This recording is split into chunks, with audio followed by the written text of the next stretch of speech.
بسم اللہ الرحمن الرحیم۔ کاروبار میں رکاوٹ ختم کرنے کے لیے اس تعویذ کو آپ نے فوٹو کاپی کروانا ہے۔ فوٹو کاپی کروانے کے بعد آپ نے اس کے پیچھے اپنا نام، اپنی والدہ محترمہ کا نام تحریر کرنا ہے۔ نام تحریر کرنے کے بعد اپنا مقصد تحریر کرنا ہے۔ اس کے فرنٹ پہ خوشبو لگانی ہے، بنوا کے یا تو گلے میں یا تو دائیں بازو کے اوپر آپ نے باندھ لینا ہے۔ آپ کا پہلا سٹیپ ختم ہو گیا۔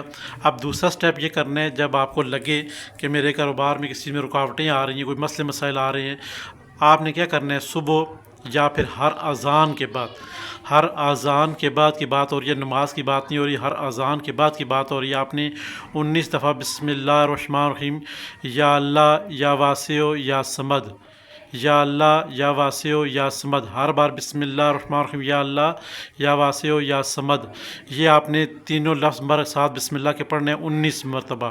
پڑھنے کے بعد نقوش کے اوپر دم کر دینا ہے۔ میرے رب نے چاہا تو آپ کا روزگار کھل جائے گا انشاءاللہ، کسی قسم کوئی تنگی پریشانی آپ کو نہیں آئے گی انشاءاللہ۔ جو شخص یہ عمل کرے گا، ہماری طرف سے اجازت ہے، 100% یہ عمل قابل قبول ہے۔ جب آپ کریں گے تو آپ کو خود فائدہ اپنی آنکھوں سے دیکھ لیں گے انشاءاللہ۔